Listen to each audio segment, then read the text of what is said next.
Бізге вирусқа қарсы бағдарлама керек пе? Алгоритм сайтында құжаттар, IT сұрақтар, жалпы сұрақтарға келсеңіз, осы парақша ашылады. Бірден айта кетейік, егер сіз жеке тұлға болсаңыз, үйдің қолданушысы болсаңыз, онда қараңыз, мүмкін қажет емес жағдайлар және Windows Defender жеткілікті болатын жағдайлар. Егер сіз компьютерді шектеулі және абайлап пайдаланатын болсаңыз, сіз тек қана сенімді сайттарға кірсеңіз, бекітілген және қауіпсіз көздерден ғана файлдар жүктеп алсаңыз, электрондық почтаны тек қауіпсіз корреспонденттермен алмассаңыз, онда Windows Defender'дің негізгі қорғанысы жеткілікті болуы мүмкін. Қараңыз, біздің көпшілігіміз кәдімгі мынандай Windows 11 немесе Windows 10 операциялық жүйесін қолданамыз үйде немесе кішігірім бизнесте. Windows 11-дің өзінің бірге келетін қараңыз қауіпсіздік Windows, ол міне Windows қорғаушысы бар. Оны қалай табамыз деген болсақ, мына жерге параметры, осы жерде қазір енді барлығы орыс тілде қазақша қарап көрейік. Мына жерде міне конфиденциальность и защита, безопасность Windows. Осыны базамыз: защита от вирусов и угроз, защита учетных данных, бренд malware и защита сети. Менің айтқым келіп отырғаны, Windows-тың қауіпсіздік функциясы өте керемет. Шынын айтқанда өте керемет. Және сіз тек қана қажетті сайттармен абайлап, яғни дұрыс қолдансаңыз, онда сізге бұл толығымен жеткілікті болуы мүмкін. Мен қазір мысалы Windows Defender'ды қосайын және қарап көрейік. Мына жерде міне қараңыз, защита от вирус угроз, бұл міне жасыл жанып тұр және барлығы керемет дейді. Ол шынымен солай ма? Я, қараңыз, бұл жерде қазіргі уақытта ешқандай қауіп қатер жоқ. Соңғы тексеру тез орындалды. Ешқандай қауіп қатер анықталмады. Мынанша уақыт тізімделді, мынанша файл тексерілді, барлығы тамаша болды дейді. Сіз тағы да бұл жерде қосымша оны тез тексеруге немесе толықтай тексеруге, басқа да тексерулерді орындауға мүмкіндігіңіз бар. Және шынын айтайын, Windows енді Microsoft компаниясының белгілі, Microsoft компаниясы әлемдегі ең ірі компаниялардың бірі. Бұл компанияның операциялық жүйесі өте қауіпсіз болып келеді. Осы Windows Defender'дің арқасында. Бұл жерде қосымша қандай параметрлерді көреміз? Қазіргі дәл уақытта защита в реальном времени. Әрқашан қосулы болса, кез келген сәтте сіз интернеттен файлды жүктесеңіз, интернеттен қандай да бір веб-сайттарды ашсаңыз, қандай да бір бағдарламаны іске қосып орнатпақшы болсаңыз, ол осы дәл уақытта қорғап тұрады және сіздің компьютеріңізде ескертулер жасайды. Егер қандай да бір бағдарлама, сайт, жүктемелердің барлығы қауіпті деген қатер туындаса, онда ол сізге бірден ескерту жасайды.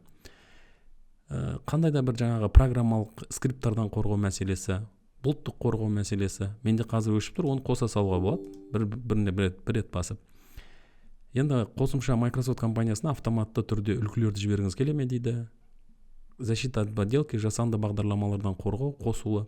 Егер осының барлығы қосулы болса, және сіз компьютеріңізге үшінші тараптан белгісіз жаңағыдай бұзылған пираттық бағдарламаларды орнатпасаңыз, бұл әрқашан қосулы болса, одан кейін сіздің қосымша Microsoft компаниясының учетный записіңіз болса, сіздің бренд malware'іңіз қосулы болып жасыл жанып тұрса, міне, одан кейін басқа қараңыз, барлық бұл жерде Microsoft компаниясының Windows операциялық жүйесінің өзінің қорғау деңгейлері өте жоғары. Шифрлауды қоспай қойыңыз, әрине бұл BitLocker'ды шифрлауды қоспай қойыңыз, сіздің деректеріңізді шифрлап қатты қорғаудың қажеті жоқ. Бұл жерде айтқым келетіні, Microsoft компаниясының Windows операциялық жүйесінің қорғауы өте керемет. Windows 11 онда өте тамаша. Алайда түсінікті, біздің өзімізден қателіктер кетіп жатады. Біз әрқашан жаңағыдай кейбір енді интернеттен керексіз файлдарды жүктеп аламыз, керек емес сайттарға кіреміз, әртүрлі жаңағы жарнама беретін бір бағдарламалар жүктеп алып орнатып жібереміз. Сол кезде біз өзіміз бірінші кезеңде қауіп төндіретініміз түсінікті. Егер де осы настройкалардың барлығы қосулы болса, сізге бұл Windows компаниясының, Microsoft-тың жаңағы қауіпсіздігінің өзі өте тамаша жұмыс жасайды, сізге жеткілікті. Ал енді түсінікті, мына жерде жазылғандай, мысалы Asset компаниясы келесі буынды цифрлық қорғауды ұсынады екен. Asset Home Security Premium дейді. Бұл жерде бір құрылғыны бір жылға қорғау мысалы 18.000 теңге дейді. Енді сіз мүлдем жаңағы кішкентай балалар қолданатын болса компьютерді, немесе бірнеше адам қолданатын болса үйдегі компьютерді, оны толықтай қорғағыңыз келсе, үнемі жаңартып отырғыңыз келсе, осындай сатып алу мүмкіндігі бар. Алайда операциялық жүйеңізді әрқашанда қараңыз, центр обновления Windows, Microsoft осыны әрқашан тексеріп, жаңартып отырсаңыз, қорғанысты өшірмесеңіз, сізге Windows-тың Microsoft компаниясының қорғанысы жеткілікті.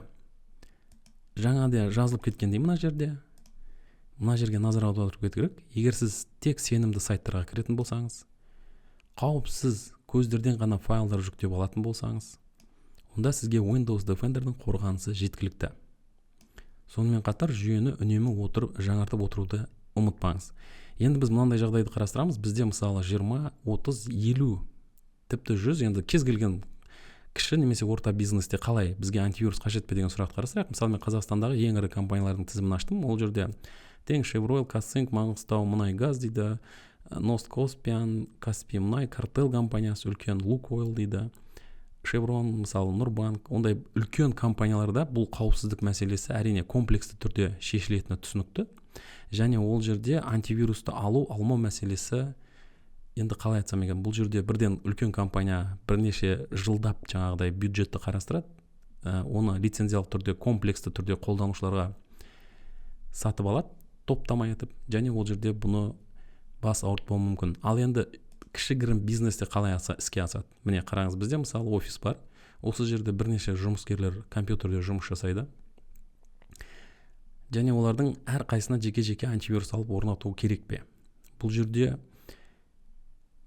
одан бұрын қараңыз, кіші орта компанияларда бірінші кезекте бізде қауіптің барлығы интернеттен келетіні түсінікті. Бірінші кезекте, себебі біздің қолданушылар ішкі офистағы, олар осы интернеттегі ақпараттарды жүктейді, кейбір сайттарды ашады, интернеттегі қандай да бір үшінші тараппен әрекет жасайды, сырттан қосылатын іс-сапарда немесе қашықтан жұмыс істейтін қолданушылар VPN-мен кіруі мүмкін. Осы жердегі жаңағы комплекстік біздің бүкіл организация ұйымның қауіпсіздігін қамтамасыз ету үшін бізге мына жерде арнайы бір құрылғылар керек. Brandmauer, оны немесе Firewall деп айтып жатады. Бұл жерде Cisco, сонымен қатар Fortinet, TP-Link компаниясы да міне Brandmauer шығармайды, бірақ мына жерде маршрутизатор, ар жағында свитчтерін көреміз. Яғни бұл жерде комплексті түрде қауіпсіздік қамтамасыз ету керек. Алайда сонда да мына жерде берілген ақпараттарды оқиық. Қараңыз, біз мысалы кішігірім орта деңгейдегі, орта және шағын бизнеске жалпы алғанда қазіргі кибер қауіпсіздік жағдайында вирусқа қарсы бағдарламаның болуы қажет дейді. Дегенмен бұл қажеттілік сіздің пайдалану үлгіңізге және тәуекел деңгейіне байланысты әртүрлі болуы мүмкін. Келесі нұсқаларды қарастырайық. Мысалы, сізге міндетті түрде қажет болатын жағдайлар, сіз интернетті белсенді пайдалансаңыз, сыртқы тасымалдаушыларды пайдалану, көп жағдайда компанияның ішіндегі қолданушылар USB флешкамен файлдарды оған компьютерге әкеліп қосып кіргізуі мүмкін, немесе компьютерден файлдарды сыртқа шығару мүмкін, сыртқы қатты дискілерді пайдалану мүмкін, файлдар алмасу. Бұл осы вирус жұқтырудың ең қауіпті жоғары болып саналатын санаты. Сонымен қатар бизнесте электрондық почтамен белсенді пайдаланатын болса, сізге сырттан қандай да бір файлдар келеді, сіз жібересіз, хат алмасасыз, және ол жерде фишинг, басқа да қауіпсіздік шаралары мықты болуы мүмкін. Сондықтан жаңағыдай қосымша антивирус бағдарламалары жақсы көмектесуі мүмкін. Бұл жағдайда біздің Microsoft компаниясының Windows Defender'ның қауіпсіздік шаралары жеткіліксіз болып қалуы мүмкін. Бірақ мен сіздерге бірден айтайын, Microsoft компаниясының Windows Defender, жаңағы Microsoft Defender бағдарламасы бұл өте керемет, жаңағыдай тегін бағдарламалардың ең бірі. Бұл Microsoft компаниясының өзі шығарған Windows операциялық жүйесіне кірістірілген бағдарламалық жаңағыдай қорғаныс жабдығы, сондықтан ол өте керемет жұмыс жасайды. Ал енді мына жерде қараңыз, маңызды дербес немесе қаржылық деректерді қазіргі онлайн банкинг, кейбір интернет дүкеннен сатып алулар жасау кезінде біз өзіміздің ішкі деректерді енгіземіз. Бұның барлығы осындай антивирус жақсы болмаса, қандай да бір уязвимость болатын болса, ақаулық, олай болса, ондай жаңағыдай бұзылып кетіп, сыртқа шығып кету қаупі бар. Енді қараңыз, егер сіз компьютеріңізді жақсы пайдаланатын болсаңыз, абайлап қолданатын болсаңыз, онда сізге осы жаңа айтып кеткендей Windows Defender жеткілікті болуы мүмкін. Бұл жүйеде Windows Defender'дің артықшылығы мен кемшілігі деген екен. Артықшылықтар бұл тегін және Windows жүйесіне кірістірілген, ресурстарды аз тұтынады, негізгі қауіптерден жақсы қорғайды, автоматты түрде жаңартылып отырады. Ал енді кемшіліктеріне келетін болсақ, кейбір күрделі және жаңа қауіптерді анықтауда үшінші тараптың антивирустары жақсы болуы мүмкін. қосымша қауіпсіздік функциялары шектеулі дейді. Мысалы желі қорғаныс, жаңа айтып кеткендей сеттен интернеттен келетін қауіптерді кейде қорғай алмауы мүмкін. Ол үшін комплексті басқа да бір қауіп жаңағы қорғаныс керек болуы мүмкін. Сонымен қатар фишингтен кеңейтілген қорғаныс жасай алмауы мүмкін депті. Енді қолжетімді немесе арзан және тегін болатын антивирустар көп деп кездеседі. Соларды пайдалану енді қалай, оның бағасы мен сапасы бойынша қандай ұсыныстар бар? Әдетте бұл антивирустар ақылы болғанмен жылына бір рет төлем жасау арқылы қол жеткізуге болады. Кейбір танымал және қолжетімді нұсқалары. Мысалы Bitdefender антивирус Plus, Norton антивирус деген бар, Kaspersky барлығымыз естіген бұл ресейлік компанияның антивирусы. Сонымен қатар Asset Note 32 антивирус, Avast One Essential Premium. Бұл компанияларды ашып қойдым. Қараңыз, Norton компаниясы бұл қазіргі таңдағы компьютерді осы комплексті түрде жеке компьютерді, үйдегі бизнесте компьютерді қолдайтын антивирус шығаратын.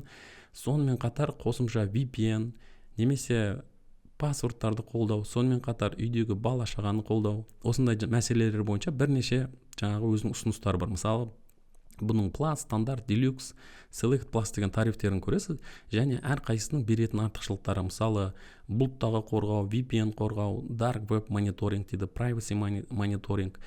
Қосымша мынаны қараңыз, мысалы Stolen Wallet Protect деген осындай қосымша тағы да функциялары бар. Ақылы түрде сатып алатын болсақ, өте керемет қорғаныс жасайтын түсінікті. Сонымен қатар Kaspersky. Бұл да әлемдегі ең бір танымал қорғанысы бар компания. Соның ішінде мысалы стандарт, Plus, Premium деген тарифтерін көреміз. Қандай операциялық жүйеге байланысты кез келген қауіпсіздікті қамтамасыз етеміз дейді. Avast компаниясында ақылы және тегін нұсқалары бар. Сонымен қатар Asset компаниясы. Қазір Bitdefenderдің бір кішкентай қателік кетті, көрейік. Bitdefender компаниясы бұл енді Америкада танымал компания екен. Ол қараңыз бірнеше қауіпсіздік саласындағы өзінің жаңағыдай алған сертификаттары, мақтау марапаттары бар екен көреміз. Оның да бірнеше жаңағыдай деңгейдегі тарифтер бар. Сонымен қатар Total AV, бұл да қауіпсіздікті қамтамасыз ететін ірі компаниялардың бірі. Енді Malwarebytes деген компания көп адамға белгілі болмауы мүмкін, алайда бұл компания тек қана вирус емес, сонымен қатар қосымша malware, зиянды бағдарламалық жабдықтарды жоюға арналған ең ірі жаңағыдай өте керемет жұмыс жасайтын компанияның бірі. Malwarebytes деген бұл антивирустар таппайтын кейбір осындай зиянды бағдарламаларды тауып, оларды жоюға арналған керемет құрал болып саналады. Сонымен қатар Total Security 360 бұл қытайлық компания екен. Бұлардың барлығы ақылысы әрине керемет, алайда тегін нұсқалары бар, және тегін нұсқалары қандай жағдайда? Мына жерде қараңыз, мүлдем қолданбауға кеңес берілетін тегін нұсқалар дейді. Кейбір тегін антивирустар жеткіліксіз қорғаныс көрсетуі мүмкін, ал кейбіреулері тіпті қауіпті болуы ықтимал. Сондықтан қараңыз, сіз кейбір тегін антивирустарды интернеттен орнатып алып, оны пайдаланудың қажет жоқ, себебі ол сізге қауіпті болуы да мүмкін. Белгісіз немесе күрделі жаңағы күдікті әзірлеушіден шыққан антивирустар, аты жөні жоқ немесе сенімсіз көзден жүктелген тегін антивирустар зиянды бағдарламалармен бірге келуі мүмкін. Олар сіздің деректеріңізді ұрлауы немесе жүйеңізге зақым келтіруі ықтимал. Олар тым көп жарнама көрсететін немесе агрессивті түрде басқа бағдарламаларды орнатуды ұсынатын антивирустар. Мен байқаймын, көп жағдайда офиста осы мынандай Total 360 немесе Яндекс сияқты, сол сияқты Avast'тың өзі де осы тегін нұсқаларын орнатып алады. Және ол сізге тыныштық бермейді. Қосымша бір жаңағыдай бағдарлама орнатуды ұсынады, сізге бір жарнамалар жасайды. Сіздің ақпаратыңызды тіпті жинауы да мүмкін. Сондықтан оларды орнатпауға кеңес берер едім. Мынандай тегін нұсқаларына қызықпаңыз. Себебі Microsoft компаниясының Windows Defender'ның өзі тамаша керемет. Енді не жазылған? Ескірген және жаңартылмайтын тегін нұсқалары. Егер тегін антивирус ұзақ уақыт бойы жаңартылмаса, ол жаңа қауіптерден қорғай алмайды. Маңызды ескерту. Көп жағдайда көптеген танымал антивирус компанияларының тегін нұсқалары бар. Мысалы Avast Free антивирус, жаңағы AVG Free. Осындай үлкен ірі компаниялардың негізгі қорғанысты қамтамасыз ете алады, бірақ ақылы нұсқаларға қарағанда мүмкіндігі шектеулі болады. Дегенмен, сенімді компаниялардың тегін нұсқалары, сенімді компаниялар болса, белгісіз көздерден шыққан тегін бағдарламаларға қарағанда әлде қайда қауіпсіз. Қорытындылай келе, егер сіз бюджетіңіз болса, сенімді ақылы антивирусқа инвестиция салу қауіпсіздігіңізді айтарлықтай арттырады. Егер тегін нұсқаны қолдануға шешсеңіз, тек танымал және сенімді компаниялардың өнімдерін таңдаңыз және олардың жаңартылып тұратынына көз жеткізіңіз. Мысалы, Asset компаниясының тегін нұсқасы бар ма? Мен шын нақты айта алмаймын. Бірақтан, мысалы, Kaspersky компаниясының тегін нұсқасы бар екен. Оның аты жаңағы Kaspersky Free. Қазір оны біз мына жерден тауып алатынымызға сенімдімін. Үйге арналған, соның ішінде Kaspersky Free. Қазір былай жасасақ болады, мына жерге теріп қойып. Kaspersky антивирус Free. Мысалы, скачать бесплатно. Загрузите бесплатно удостоенные наград защитное решение для вас и для вашей семьи дейді. Бұл тегін нұсқасында жүктеп алып орнатсаңыз болады дейді. Мысалы, осындай белгілі қауіпсіздік саласындағы ірі брендтердің тегін нұсқаларын қолданған негізі болады дейді. Және ол туралы мына жерде жаңағыдай кереңірек жазылған. Менің байқайтыным, бүгінгі таңда офиста, үйде кейбір жағдайда мынандай антивирус Total 360 деген. Бұл мысалы артықшылықтар бар антивирус екен шын айтқанда.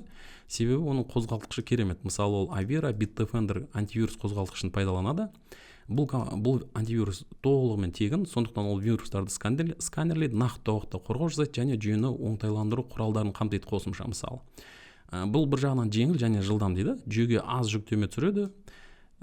Қосымша мүмкіндіктері мысалы қоқыс файлдарын тазалау, авто жүктеуді басқару, жүйе жаңартулары және басқада сэндбокс деген екен. Мысалы кейбір бағдарламаларда осы ойын құмдар сэндбокста тексеріп алсақ болады. Қолдануға ыңғайлы, интерфейс қарапайым және заманауи екен. Бірақ кемшіліктері бар, қараңыз. Бұл жерде құпиялық мәселелер. Бұл қытайлық өнім болғандықтан кейбір пайдаланушылар деректер қауіпсіздігіне алаңдайды. Жарнамалар мен қалқымалы терезелер қайта-қайта шығады.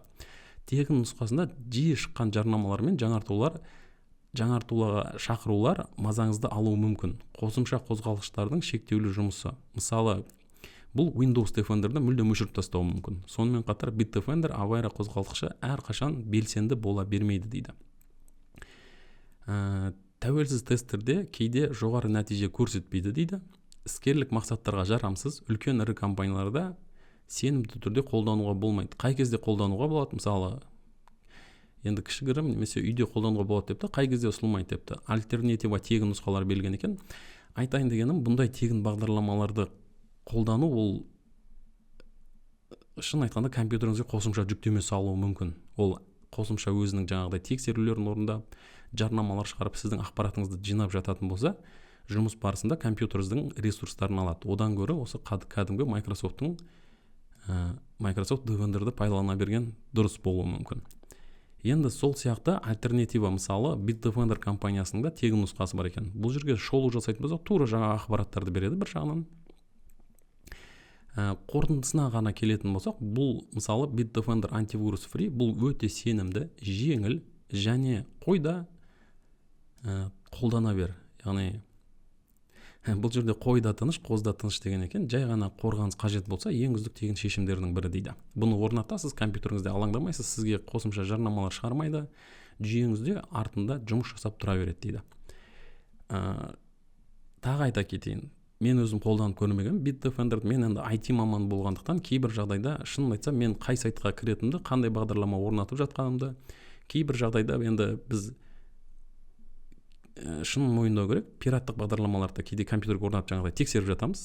Мысалы, сабақ оқу барысында жаңағыдай trial version сондайлар тексереміз.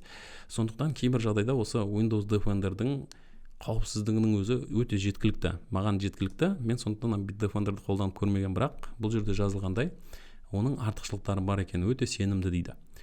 Сонымен қатар Avast компаниясының антивирусы бар. Бұны компьютерлерге өзімен өзі көп жағдайда қосымша бағдарламамен бірге орнатылып кетіп жатады. Және бұның да шынымен артықшылықтары бар екен. Және кейбір жағдайда бұл антивирус жаңағыдай вирустардан, зиянды бағдарламалардан қорғайды дейді. Мына жерде жазылғандай шпиондық программалық жабдықтардан жақсы қорғайды дейді. Алайда оның кемшіліктері бар. Жиі жарнама шығарады. Бұл жерде құпиялық даулары, мысалы Avast компаниясы өзінің қолданушыларының деректерін жинап, үшінші тараптарға сатты деген айыппен сынға ұшыраған 2020 жылы. Бұл демек сіздің қандай сайттарға кіресіз, не бағдарламаларды қарайсыз, нені жүктеп аласыз, сізге қосымша жарнама беру мүмкін, немесе сіздің жаңағыдай, енді түсінікті, компьютер қолданатын адам, біз мысалы парольдерді енгіземіз, бір сайттарға кіреміз, онлайн банкинг жасаймыз, бір нәрсе сатып алуымыз мүмкін. Сондықтан тіпті осындай үшінші тарапқа сіздің ақпаратыңызды сатып жіберуі мүмкін деген айыпта бұл компанияға тағылған. Сондықтан тағы айтатыным, бұл тегін программаны жаңағыдай мүмкін жойып тастап, осы қарапайым сенімді Microsoft'ың Windows Defender'ын қолданған дұрыс шығар. Қашан қолайлы және қашан жарамайды, түсінікті, тағы да үй қолданушыларына жарамды, бірақ үлкен кәсіпорындарда қажет емес дейді. Мысалы, жарнамасыз тыныш жұмыс істегіңіз келсе, жеке деректер қауіпсіздігіне қатты мән беретін болсаңыз, онда сізге бұл антивирус жарамауы мүмкін. Қорытындылай айта кететін болсам, мына жерде жазып кеткен екен, көп функционалды және мықты тегін антивирус, бірақ жарнамалар мен құпиялыққа байланысты кейбір қолданушыларға ұнамауы мүмкін. Егер сізге кеңейтілген құралдармен әдемі интерфейс керек болса, жақсы таңдау, бірақ құпиялық басты орында болса, онда Bitdefender Free немесе Microsoft Defender қарастырған жөн депті.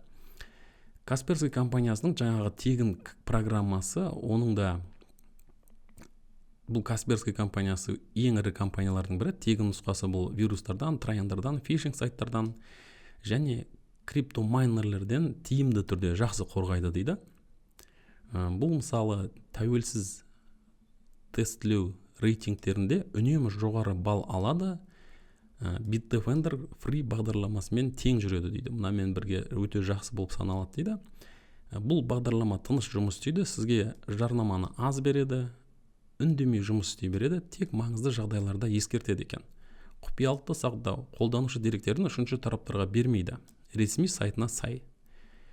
Кейбір кемшіліктері бар екен, мысалы шектеулі мүмкіндіктер, сізге тек қана базалық қорғау жағдайын қарастырады. Кеңейтілген функциялар, мысалы VPN, паспорт менеджер сияқты нұсқалары, ол ақылы нұсқаларында ғана қолжетімді. Геосаяси мәселесіне келетін болсақ, мысалы Америка құрама штаттарында бұны қолдануға рұқсат бермейді, себебі бұл Ресейдің өнімді, ресейлік компания, бұның негізі ресейлік компания, сондықтан кейбір осындай геосаяси мәселесі бар екен. Қолданумен интерфейсіне келетін болсақ, кейде қазақ немесе орыс тілінде толық интерфейс болмауы мүмкін, бірақ ағылшын нұсқасы толыққанды депті. Қашан қолайлы? Жоғары сапалы тегін базалық қорғаныс қажет болған жағдайда, жарнамасыз тыныш антивирус іздегеніңізде, жүйені шамадан тыс жүктемейтін антивирус керек болған кезде Kaspersky Free'ді қолдансаңыз болады. Қашан жарамайды? Мысалы қосымша жаңағыдай VPN немесе кішкентай балаларды қадағалау, ол енді ақылы нұсқасында келеді. Бұл өте сенімді, жарнамасыз тыныш жұмыс істейтін антивирус, жай ғана тиімді қорғаныс керек болса, бұл ең үздік тегін нұсқалардың бірі. Дегенмен кейбір қосымша функциялар тек ақылы нұсқада қолжетімді. Егер сізге жай ғана антивирус қажет болса, тамаша таңдау. Антивирус деген қараңыз, көп жағдайда түсінікті, қазіргі таңда кибер шабуылдардың барлығы тек вирус емес, одан басқа шабуылдың түрі өте көп. Жаңағы malware немесе тағы басқа да шабуылдардың түрлері өте көп. Сондықтан бір ғана антивирус бағдарламасы комплекс түрде қорғайды деп айта алмаймыз. Сонымен қатар AVG Free антивирусы бар екен. Бұл да енді қай компания екенін білмеймін, бірақ американдық деп ойлаймын. Бұл да жаңағыдай базалық қорғанысы өте тамаша, алайда оның да кемшілігі бар. Енді бұл жерде айтқым келіп отырғаны, жаңағы тегін антивирустардың барлығының функциялары бір-біріне ұқсайды, бірақ соның ішінде де жақсылары бар екен. Енді ақылысын сатып алсақ, әрине түсінікті, жылдық подписка сияқты болады, және бізге жылына бірнеше мың теңге төлейміз, және толық қауіпсіздікті аламыз. Менің бұл жерде қорытындылай айтқым келетіні, мына жаңағыдай белгілі компаниялардың, мысалы Kaspersky, жаңағы Bitdefender сияқты компаниялардың тегін нұсқасын қолдансақ болады. Алайда кейбір жаңағыдай мынандай 360 Total Security немесе Avast, жаңа қосымша реклама, жарнама беретін, сонымен қатар сіздің ақпаратыңызды жинау мүмкін антивирустардың түк пайдасы болмауы мүмкін. Немесе тіпті кейбіреулері сізге зиян да болуы мүмкін. Сондықтан осы Microsoft'ың Windows Defender'ын қолданыңыз. Оны әрқашан қосып отырыңыз. Сіз өзіңіздің жүйеңіздегі Microsoft компаниясының Windows операциялық жүйесін әрқашан жаңартып отырыңыз. Сондықтан сізде ешқандай қауіп-қатер туындамайды. Сонымен қатар комплекстік бизнесте жаңағыдай қауіпсіздікті қамтамасыз ету үшін бұл жерде firewall, бренд малверлер қарастырылады. сонымен қатар көп жағдайда жаңағы біздің енді қолданушылар қарапайым жаңағыдай USB флешканы мысалы басқа жерде бір көп адам қолданылатын мысалы халыққа қызмет көрсету орталықтары сонда мысалы сондай жерлерде қолдану, тағы да бір басқа жерлерде жаңағыдай көп адам қолданатын компьютерлерде қолданып сонымен келіп өзіміздің ішкі компьютерді жаңағы бизнесте ішкі компьютерлерді бұзу қаупі бар. Енді қорытындылай айтатын кететін болсақ, бұл жерде кейбір тегін бағдарламаларды, қауіпсіздік бағдарламаларын пайдаланғанның орнына оны пайдаламаңыз, тіпті компьютеріңізден жойып тастаңыз. Оның орнына осы Windows Defender'ды қосулы ұстаңыз.